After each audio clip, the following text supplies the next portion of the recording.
우리 하나님 말씀 함께 보겠습니다. 고린도전서 1장 14절부터 17절까지 말씀 봅니다.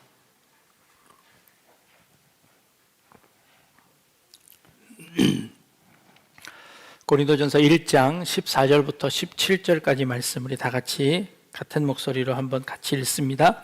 나는 그리스보와 가이오 외에는 너희 중 아무에게도 내가 세례를 베풀지 아니한 것을 감사하노니 이는 아무도 나의 이름으로 세례를 받았다 말하지 못하게 하려 함이라. 내가 또한 스데바나 집 사람에게 세례를 베풀었고 그 외에는 다른 누구에게 세례를 베풀었는지 알지 못하노라. 그리스도께서 나를 보내심은 세례를 베풀게 하려 하심이 아니요 오직 복음을 전하게 하려 하심이로되 말의 지혜로 하지 아니함은 그리스도의 십자가가 헛되지 않게 하려 함이라. 아멘. 어느 목사님께서 예수님이 활동하시던 이스라엘 성지를 다녀오시게 되었습니다. 예수님의 그 손길이 발길이 닿았던 그곳 한 곳 한 곳 다니면서 너무 큰 은혜를 체험하셨지요. 그러다가 요단강을 방문하게 되십니다. 그 요단강은 세례 요한이 세례를 베풀었던 곳이고 또 예수님께서 직접 요단강 물로 세례를 받으신 그곳이었습니다. 함께 방문하신 분들이 모두 다 발을 걷고 요단강에 발을 담그며 그 추억 속으로 빠져가는 아주 의미 있는 시간을 보내셨습니다. 그러다 그 목사님께서 내가 이 요단강 물을 한국으로 가져가면 어떨까 하는 생각에 먹던 물병에다가 조금 요단강 물을 담아 오신 겁니다. 그리고는 그거를 애지중지 잘 모시고 이제 한국까지 오신 거지요. 그리고 이 귀한 이 물을 어떻게 사용하면 좋을까라고 고민을 하시다가 마침 세례 예식을 할 때에 그 세례 예식을 할 때 이 요단강물로 세례를 베푸신 겁니다. 그 시간이 얼마나 은혜가 되었는지 모릅니다. 그 목사님도 또 세례를 받는 사람도 예수님께서 세례를 받으셨던 그 물과 같은 요단강 물로 세례를 베푸니 얼마나 은혜가 되겠습니까? 그래서 요단강 물로 세례를 베풀고 나서는 그 뒤로도 몇 번이나 이스라엘을 방문하시는 동료분들이 계시면 꼭 요단강 물 조금이라도 받아오시라고 부탁을 해서 몇 번 동안 요단강 물로 세례를 베풀었답니다. 참 의미가 있지요. 그런데 그것을 계속 지속할 수가 없어서 그 다음서부터는 이제 수돗물로 한 겁니다. 그런데 이게 교회 안에 이게 파별이 생기는데요. 나는 요단강물로 세례받은 사람이야. 요단강물파와 이 수돗물파가 나누어졌다는 겁니다. 무엇이 더 중요한 걸까요? 요단강물로 세례를 받으면 더 큰 은혜가 임하는 걸까요? 더 큰 신비한 능력이 임하는 걸까요? 성찬식을 할 때 이스라엘산 포도주를 쓰는 교회가 있고요. 또 어떤 데는 포도주스를 쓰는 교회가 있습니다. 저희 교회는 우리 권사님들께서 1년에 한 번씩 꼭 아주 정갈하게 포도주를 담아서 성찬식을 준비하고 계시기는 합니다. 포도주로 하는 성찬과 포도주스로 하는 성찬은 다를까요? 어떨까요? 세례 요한도 또 예수님도 요단강가에서 세례를 베풀고 세례를 받고 하시는 일들을 했습니다. 그런데 이 세례는 과연 어떤 의미가 있을까요? 이 세례는 언제부터 시작했고 세례는 왜 주게 되었을까요? 세례는 도대체 어떤 의미를 가지고 있을까요? 구약에는 세례가 없었습니다. 그러니 이 세례는 요한부터 시작되었을 것이다. 아니, 그 전부터 있었는지는 모르겠지만 성경의 기록상 보면 요한부터 그 세례가 시작되었습니다.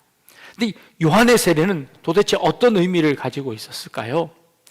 예루살렘에 있었던 대제사장들과 바리새인들과 레위인들이 어느 날 이 세례 요한을 찾아옵니다. 그리고는 이렇게 질문하죠. 도대체 당신은 누구인데 이렇게 함부로 세례를 베풉니까? 하고 질문을 합니다. 당신이 혹시 그리스도입니까? 당신이 혹시 엘리야입니까? 혹시 당신은 그 선지자입니까? 신명기서에 하나님께서 모세에게 나중에 너와 같은 한 선지자를 내가 이 땅에 보낼 테니까 사람들이 그의 말을 들을 것이다 라고 하시는 그 신명기의 말씀에 있는 그 말씀을 기억해서 그때 하나님께서 말씀하신 바로 그 선지자가 당신입니까? 하고 이 세례 요한에게 그들이 와서 질문을 하는 겁니다. 그랬더니 세례 요한이 이렇게 이야기합니다. 나는 그리스도도 아니요 메시아도 아니요 나는 엘리야도 아니고 바로 그 선지자도 아닙니다 라고 대답하죠. 근데 당신이 뭔데 세례를 베풉니까? 하고 이 바리새인들이 물어보는 겁니다. 그때 이 세례 요한이 뭐라고 대답했을까요? 이 세례 요한이 당신은 그리스도도 아니고 엘리야도 아니고 그 선지자도 아닌데 당신이 무슨 권위로 무슨 권한으로 이렇게 세례를 베푸냐라고 물었을 때 이 세례 요한이 슬그머니 이렇게 이야기합니다. 내가 베푸는 세례는 물로 베푸는 세례입니다. 이 물은 별게 아닙니다. 내 뒤에 오시는 이는 나보다 더 크신 이인데 그는 난 그의 신발 끈도 묶을 수 없는 그렇게 큰 자가 오실 건데 그분이 오시면 그분은 불과 성령으로 세례를 베풀 겁니다. 내가 베푸는 세례는 고작 물로 베푸는 세례에 불과하지만 그분이 오셔서는 불과 성령으로 세례를 베풀 것입니다 하고 슬그머니 꼬리를 내리는 겁니다. 자, 그렇다면 지금 이 세례 요한이 베풀고 있는 세례는 물로 베푸는 세례로서 그냥 상징에 불과한 것이고 샘플에 불과한 것이고 그저 맛보기로 보여주는 것이지 진짜 세례는 나중에 있을 것입니다 라고 세례 요한이 슬그머니 발을 빼고 있는 겁니다. 뭔가 나는 지금 흉내만 내고 있는 것이지 내 세례가 진짜 세례가 아니라는 것을 보여주고 있는 겁니다. 오해하지 마십시오. 이것은 상징에 불과합니다. 내 뒤에 오시는 분은 더 큰 이가 오셔서 불과 성령으로 세례를 베풀 겁니다 라고 슬그머니 이야기합니다. 세례 요한은요 그러면서 뭐라고 이야기하냐면 회개하라 천국이 가까웠느니라 라고 그의 첫 메시지를 던지는 겁니다. 그런데 이 메시지는요 예수님께서 처음 오셔서 사역을 시작하실 때 했던 메시지와 동일한 메시지입니다. 회개하라 천국이 가까웠느니라 라고 말씀하셨습니다. 세례를 베풀며 회개하고 천국이 가까웠다라고 말합니다. 세례와 이 회개에 어떤 상관관계가 있는 걸까요? 천국이 왔는데 왜 회개해야 합니까?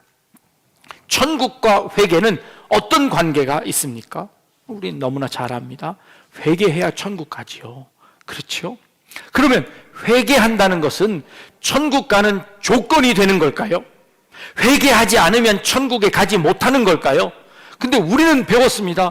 천국 가는 것은 아무런 조건이 없다고 배웠습니다.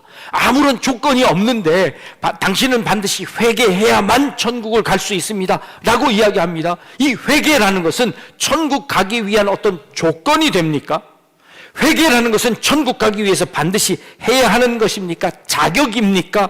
라고 물어본다면 저는 단언권 이야기합니다.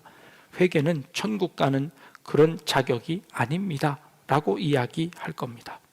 왜냐하면 회개라는 것이 무엇입니까? 무엇이 회개이지요? 내가 잘못했습니다 라고 하는 것이 회개입니까? 눈물 콧물 흘리는 것이 회개입니까? 회개라는 것은 돌이킴을 의미하는 것입니다. 회개라는 것은 내가 가고 있는 잘못된 그 가고 있는 그 길을 돌이켜서 올바른 길로 걸어가는 것, 이거 회개라고 합니다. 내가 잘못했다고 눈물 흘리는 것은 내가 잘못 가고 있다는 것을 확인하는 순간입니다. 확인하는 것으로 회개가 끝나는 것이 아니라 내가 그것을 확인했으면 그 확인한 것을 근거로 해서 내가 올바른 길로 돌아서서 그 올바른 길을 향하여 걸어가야 하는 것이 회개입니다. 나는 눈물을 흘렸고 잘못했다고 다 고백하지 않았습니까? 그러니 나는 회개를 다 했습니다 라고 하는 것은 잘못된 것이라는 것이죠. 회개는 잘못한 것을 알고 그것을 돌이켜서 올바른 길로 걸어가는 것까지가 회개라는 것이죠. 한국교회가 회개를 오해했습니다. 그래서 우리는 눈물 흘리고 콧물 흘리고 잘못했다고 자백하는 것으로 나는 내가 할 회개들을 다 했다라고 여겼습니다. 회개는 눈물이 아니고요, 회개는 죄를 인정하는 것만이 아니라 돌이켜 다른 길로 걸어가는 것을 이야기하는 겁니다. 교회만 오면 모든 사람들이 스스로 죄인이라고 합니다. 잘못했다고 합니다. 눈물 흘리면서 회개를 합니다. 제가 곰곰이 생각해 봤습니다. 저분은 도대체 무슨 죄를 지었을까? 지난주에도 그렇게 눈물 흘리며 회개하셨는데 이번 주도 또 회개를 하시네요. 저분은 도대체 무슨 그렇게 심각한 죄를 지었을까라는 생각을 듭니다. 옆 사람 한번 보십시오. 도대체 이 인간은 무슨 죄를 지었을까요? 지난주에 무슨 죄를 짓고 여기 와서 저렇게 회개를 하는 걸까요? 여러분, 위험한 사람들입니다. 옆에 있는 분들. 우린 도대체 무슨 죄를 지었고 그 죄가 무슨 죄이기에 그 날마다 그렇게 회개한다고 하는 겁니까? 간혹 어떤 분은 이런 분들도 계시더라고요. 기도하면서 하나님, 내가 알고 지은 죄, 모르고 지은 죄까지도 용서해 달라고 기도하시더라고요. 아니, 모르고 지은 죄를 어떻게 회개합니까? 아니, 회개는 내가 잘못했다는 것을 인정하고 그 길을 돌아서는 건데, 내가 무슨 죄를 지었는지도 모르는데 무슨 회개를 합니까? 내가 부지 중에 알지도 못하고 지은 죄를 용서해 달라고 하는데 그 알지도 못하는 죄를 어떻게 회개합니까? 내가 무슨 죄를 지었는지도 모르는데 어떻게 돌이켜서 다른 길로 갈 수 있습니까? 그 말은 내가 죄 지은 것 같지도 않는데 그저 죄 지었다고 막 하니까 그냥 교회 와서 그냥 뭘 잘못했는지도 모르고 잘못했다고 하는 것과 별반 다르지 않다는 거죠. 유행가에 그런 가사들이 있더라고요. 도대체 내가 뭘 잘못했냐고. 연인 사이에 남자가 여자친구에게 하는 말입니다. 여자친구가 토라져 있습니다. 그래서 내가 뭔가 잘못한 것 같기는 한데 뭘 잘못했는지 얘기를 안 해주니 내가 그 여자친구에게 가서 내가 무조건 잘못했다고 이야기합니다. 근데 그 친구가 뭘 잘못했냐고 물어보면 모릅니다. 그래서 잘못하기는 했다고 이야기합니다. 내가 뭐든지 다 잘못했다고 이야기해요. 그런데 그렇게 대답해놓고 나니 뭘 잘못했는지 모르기에 그의 생활을 고칠 수가 없습니다.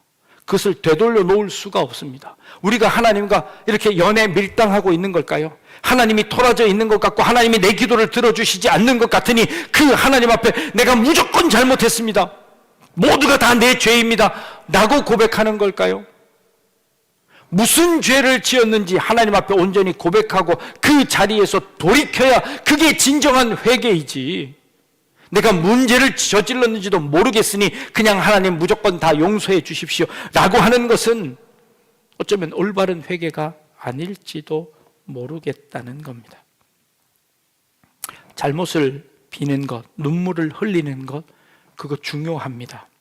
그러나 그것보다 더 중요한 것은 내가 뭘 잘못했는지를 알고 그곳에서 돌이켜서 다른 방향으로 가는 것, 이것이 진정한 회개라는 것이죠. 세례의 의미가 바로 그것입니다. 우리가 그 세례를 받음으로 말미암아 내가 이제는 더 이상 이전에 살았던 삶을 살지 아니하고 올바른 주님이 원하시는 그 삶을 살겠습니다 라고 다짐하는 그 약속의 행위이지 그 세례 자체가 중요한 것이 아니라는 것입니다. 물속에 한번 들어갔다 나오는 것이 그것이 큰 의미가 있는 것이 아니라는 것이죠. 그런 의미에서 물속에 푹 들어가는 침례이건 아니면 그냥 물만 뿌리고 하는 세례이건 그것과 그 별 차이가 없습니다. 요단 강물로 받는 세례이건 수돗물로 받는 세례이건 그것과 상관없이 그 세례를 통해서 우리가 그 다음에 어떤 삶을 살게 되느냐가 중요한 것이지 그 세례 자체가 중요한 것이 아니라는 것이지요. 예배 예식이 참 중요합니다. 우리가 이 시간 와서 하나님께 예배드리는 이 한 시간이 참 중요합니다. 그러나 더 중요한 것은 무엇입니까? 이 예배를 통하여서 하나님의 뜻이 무엇인지 깨닫고 이 예배당 문을 나가는 순간서부터 시작되는 그 예배가 진짜 예배이지요. 이 시간에는 다짐하는 시간입니다. 이 시간에는 내가 하나님이 원하시는 그 뜻대로 살겠습니다 라고 다짐하는 시간이고 그 다짐한 것을 실천하는 것은 예배당 문을 나간 다음에 여러분들의 삶 가운데서 실천하는 것이죠. 우리는 맨날 다짐만 합니다. 내가 공부 열심히 해야지. 공부 열심히 해야지. 그러고 나서 공부 하나도 안 하는 학생들과 마찬가지로 맨날 연필 만들고 책상에 앉아만 있지 하나도 공부하지 않는 그 학생들과 마찬가지로 내가 하나님의 뜻대로 살아야지. 내가 잘못했습니다라고 회개만 했지 실제로 나가서 우리의 삶이 바뀌어지지 않고 실제로 나가서 우리의 예배의 삶이 이루어지지 않는다면 우리는 늘 그 자리에 머무는 그 신앙에 불과한 것이죠. 우리의 신앙이 자라지 않는 이유가 바로 그것입니다. 우리는 그 회개 자체를 너무 중요하게 생각했습니다. 눈물 흘리는 것 그것 자체를 너무 중요하게 생각했습니다. 그것도 중요하지만 그러나 그 눈물로 인하여서 우리가 결단하고 결심하고 그래서 하나님이 원하시는 삶을 살아내는 게 더 중요하다는 것이죠. 세례요한에게 세례를 받으러 많은 사람들이 몰려왔습니다. 근데 세례 받으러 오는 사람들한테 세례요한이 이렇게 이야기합니다. 이 독사의 자식들아, 누가 너희들어 임박한 진노를 피하라고 하더냐? 누가 너희들어 세례받고 회개하라고 하더냐? 도대체 너희는 왜 여기 와서 세례를 받느냐? 하고 이 세례를 받으러 오는 그 바리새인들에게 이 독사의 자식들아 하고 욕을 퍼붓습니다. 그랬더니 그 사람들이 뜨끔해서요 이렇게 이야기합니다. 그렇다면 우리가 뭘 하면 좋을까요? 우리가 무엇을 하면 됩니까? 라고 세례요한에게 묻습니다. 그럼 도대체 우리가 뭘 하면 됩니까? 라고 묻는 그 물음 앞에 세례요한은 이렇게 이야기합니다. 누가복음 3장에 이렇게 이야기합니다. 우리가 무엇을 하리까? 세례요한은 4가지를 이야기하는데요. 첫 번째는요, 너에게 옷 2벌이 있는 자가 있느냐? 그 옷 1벌 나누어 주거라. 먹을 것이 있느냐? 먹을 것도 그리하거라 하고 이야기합니다. 세리들이 찾아왔습니다. 그리고 그들도 세례를 받으려고 합니다. 그러자 이 세리가 묻습니다. 그러면 우리는 뭘 하면 됩니까? 라고 묻자 세리들에게 요한이 이렇게 이야기합니다. 너희는 너희들에게 부과된 것 외에는 거두지 말거라.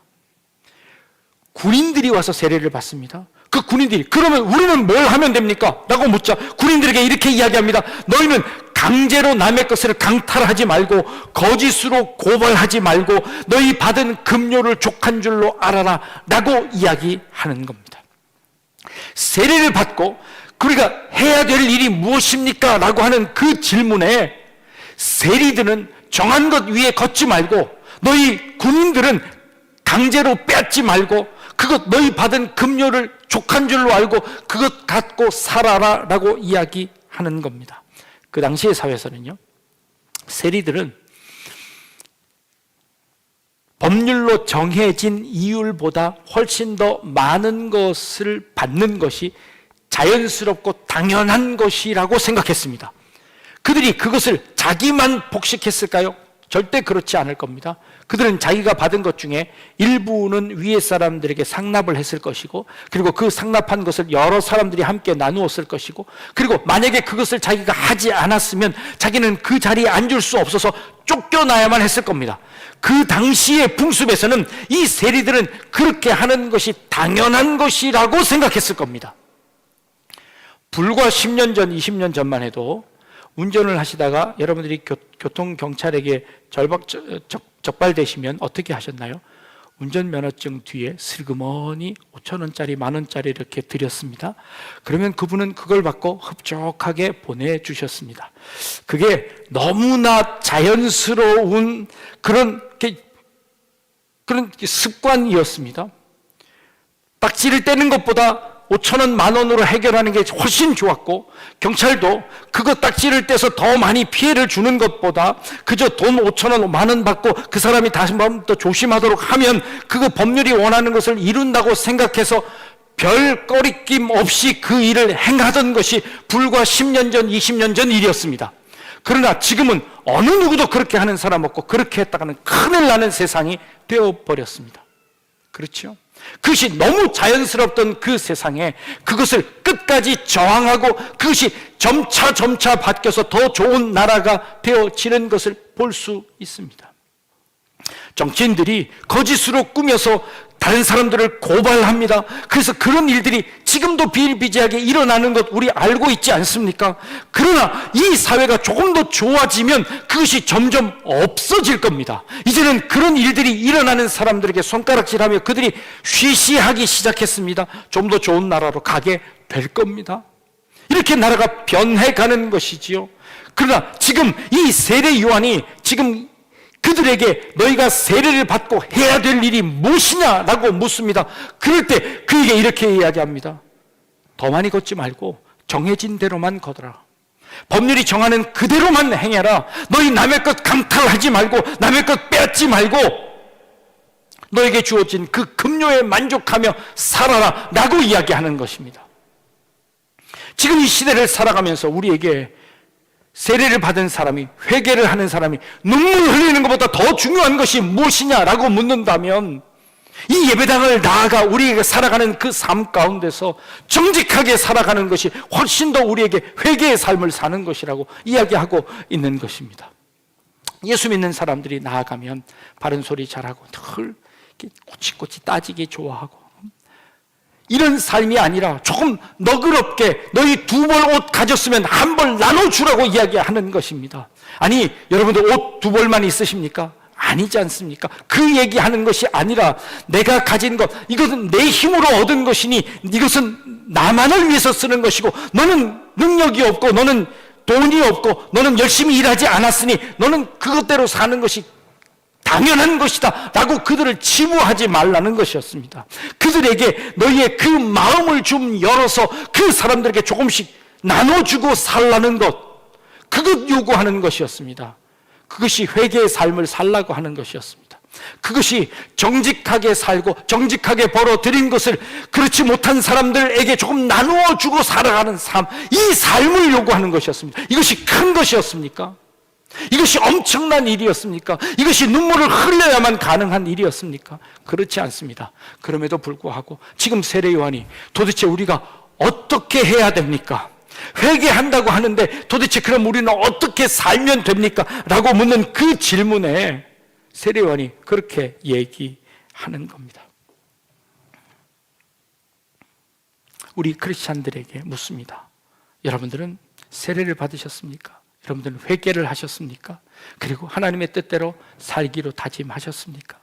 그렇다면 여러분들의 삶에서 그런 열매들을 맺기를 원합니다. 사도 바울이 오늘 우리 본문 말씀에서 이렇게 이야기합니다. 내가 그리스보와 가이오 이외에 고린도 교회에 너희 말고 다른 사람에게 세례 주지 않은 것을 내가 감사한다라고 이야기합니다. 이게 도대체 무슨 말입니까? 더 많은 사람들에게 세례를 베풀어서 그 사람들을 하나님의 사람들로 만드는 것이 훨씬 더 좋지 않습니까? 그런데 내가 너희들 2사람 말고 다른 사람한테 세례 안 준 것을 참 다행스럽게 생각한다라고 이야기합니다. 왜요? 사람들이요, 세례받은 사람들이 세례받은 삶을 살지 않고 세례받은 것만 자랑합니다. 나는 바울에게서 세례를 받았어. 나는 아볼로에게서 세례를 받았어. 나는 베드로에게서 세례를 받았어. 이게 나는 요단강물로 세례를 받았어. 나는 수돗물로 세례를 받았어. 이것과 무슨 차이가 있습니까? 나는 이스라엘에 나는 포도주로 성찬식을 했어. 나는 포도 주스로 성찬식을 했어. 그거는 가짜야. 아니야. 이것과 무슨 차이가 있습니까? 무엇으로 했든 우리는 그 삶을 살아야 하는 것이죠. 예수 그리스도가 이것은 내 몸이다, 이것은 내 피다 라고 말씀하신 그 의미대로 살아가야 그게 참된 성찬식이 아니겠습니까? 그것이 참된 세례가 아니겠습니까? 세례요한이 세례를 베푼 사람의 숫자가 참 많아졌습니다. 그런데 이제 세례요한이 옥에 갇히고 예수님을 따르는 사람들, 예수님이 세례를 베푼 사람의 숫자가 요한의 세례의 숫자보다 예수님의 베푼 세례의 숫자가 점점점 많아져 갔더라라고 요한복음 4장에 슬그머니 언급하는 언급이 나옵니다. 그런데 그 바로 다음 절에 뭐라고 이야기했냐면 이렇게 이야기합니다. 그러나 예수님은 어느 누구에게도 직접 세례를 베풀지 않았더라. 그 세례는 모두 다 예수님의 제자들이 베푼 세례더라 라고 괄호를 치고 살짝 소개를 합니다. 예수님은 친히 아무에게도 세례를 베풀지 않았다는 겁니다. 이 본문을 해석하는 여러 학자들이 있는데 그 학자들 중에 어떤 한 분의 견해는 이렇습니다. 만약에 예수님께서 직접 세례를 베푸셨다면 예수님은 요한에게 세례를 받고 요한에게 받은 세례를 다시 다른 사람들에게 세례를 베풀었다면 예수님이 베푼 이 세례는 요한의 세례가 연결된 것이니 예수님께서 그것을 끊기 위해서 요한의 세례를 직접 받으신 예수님께서 친히 아무에게도 세례를 베풀지 아니하시고 예수님이 가르쳐 주신 명령하신 제자들로부터 다시 세례를 베풀므로 말미암아 이 세례가 예수님의 세례가 될 수 있게 했다라는 그런 해석이었습니다. 제가 그 해석을 보는 순간 이야, 이거 기발한 해석이다 라는 생각이 들다가 제가 이 본문을 보면서 이런 생각을 했습니다. 그렇다면 요한이 세례를 베풀면 요한의 능력이 그 세례 안에 들어간 것일까요? 요한의 세례를 받은 예수님께서 또 다른 사람을 세례하면 요한의 뭔 기가 아니면 능력이 어떤 마술적인 요소가 흘러서 가는 걸까요? 사람들은 그렇게 오해합니다. 누구에게 세례 받았느냐? 무슨 물로 세례를 받았느냐? 이것에 따라서 그 세례가 귀해지기도 하고 전해지기도 하고 그래서 세례를 다시 받아야 되기도 하고 아니 안 받아도 되기도 하고 자랑하기도 하고 부끄러워지기도 하는 그런 것이 아니라 우리의 이 세례는 내가 예수 그리스도를 믿고 예수 그리스도의 뜻대로 살아가기로 다짐하는 그 상징의 효과이지 우리가 그것으로 어떤 능력을 전수받거나 어떤 능력이 우리에게 전해지는 것이 아니라는 것을 의미하는 것입니다. 내가 누구에게 세례받았건 그건 상관이 없습니다. 무슨 물로 세례를 받았건 그건 상관이 없습니다. 우리가 세례자의 삶을 살고 있느냐가 더 중요한 것이지요. 세례받은 것은 징표에 불과합니다. 그리고 우리는 그 징표를 받는 순간 출발선에 서는 것입니다. 그 출발선에서 이제 세례받은 자의 삶을 살아가는 것이지요. 회개하라, 천국이 가까웠다라고 이야기하셨습니다. 그 천국이 우리 가운데 옵니다. 그 천국이 우리 가운데 임했습니다. 하나님의 나라가 임했습니다. 이제 우리는 회개함으로 하나님 나라에 들어갑니다. 그리고 들어가는 것으로 끝나는 것이 아니라 그곳에서 그냥 이제 끝났습니다. 우리 인생은 끝입니다가 아니라 그 천국의 백성으로서 그 천국을 누리고 즐기고 살아가는 것이 우리에게 임무입니다. 그것이 신앙생활인 것이죠. 회개했다고 그것이 다 끝난 것이 아니라 회개하고 천국 백성이 되었으니 천국 백성으로 살아가는 것이 남아 있습니다. 그래서 이렇게 이야기하는 겁니다. 그리스도께서 나를 보내심은 세례를 베풀게 하려 하심이 아니요 오직 복음을 전하게 하려 하심이로다 라고 사도 바울이 고백하는 겁니다. 나를 세례를 베풀라고 부르신 것이 아니라 이 세례를 베푸는 것은 시작에 불과하고 그것은 조건의 동기에 불과하고 그 세례를 베풀므로 말미암아 그들이 복음을 전하게 하려 합니다. 그 복음이 뭡니까? 하나님의 나라가 우리 가운데 임했다는 것입니다. 내가 하나님의 백성이 되었다는 것입니다. 내가 하나님의 자녀가 되었다는 것이 복음입니다. 그러면 그 복음을 전해서 하나님의 백성으로 살아가게 되는 것, 내가 그 하나님의 백성으로 살게끔 되는 것, 그것을 전하기 위해서 왔으니 세례는 중요한 것이 아니다. 누구에게 받는 것은 중요한 것이 아니다. 내가 세례의 삶을 살고 있느냐, 그 복음을 누리고 있느냐, 그 복음대로 살고 있느냐가 우리에게 훨씬 더 중요하다고 말씀하시는 것이죠. 예수님이 그 삶을 우리에게 보여주셨습니다. 그 복음의 천국의 삶을 보여주셨습니다. 심령이 가난한 자는 천국이 저희 것임이라고 하셨습니다. 그 천국을 이미 우리가 소유했습니다. 우리는 그 천국의 백성이 되었습니다. 천국이 우리 가운데 임했습니다. 우리의 성도와 성도 사이에 천국이 임하였습니다.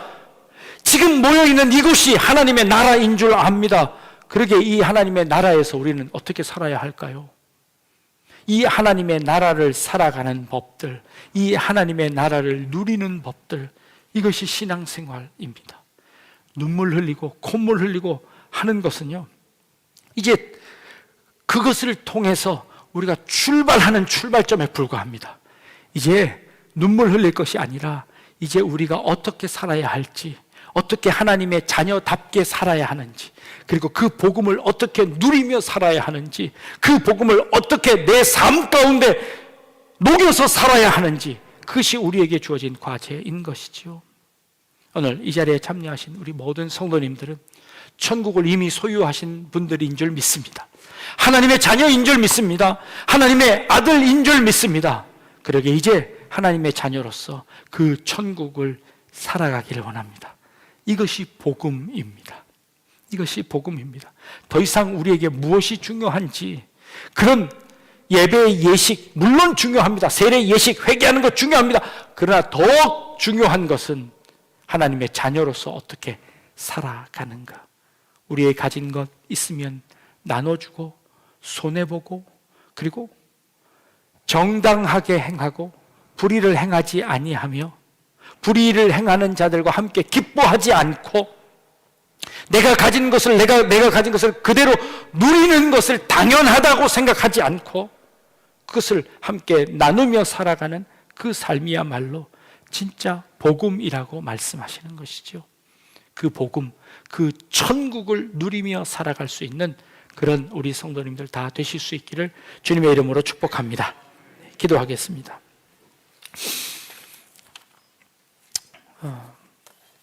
오직 복음을 전하기 위하여서 내가 이 땅에 온 것은 세례를 베풀기 위함이 아니라 오직 하나님 나라의 복음을 전하기 위하여서 온 것임을 고백했던 이 바울의 말처럼 우리가 살아가는 삶의 목표는 세례를 받고 회개하는 것이 아니라 하나님의 자녀로서 이 땅을 살아내는 것임을 기억하게 하여 주시며, 우리 성도들이 함께 모인 이 하나님의 나라 가운데서 하나님의 나라의 그 법칙들이, 하나님의 나라의 그 은혜들이, 사랑들이 넘쳐나는 삶을 살아가는 저희들 되게 하여 주옵소서.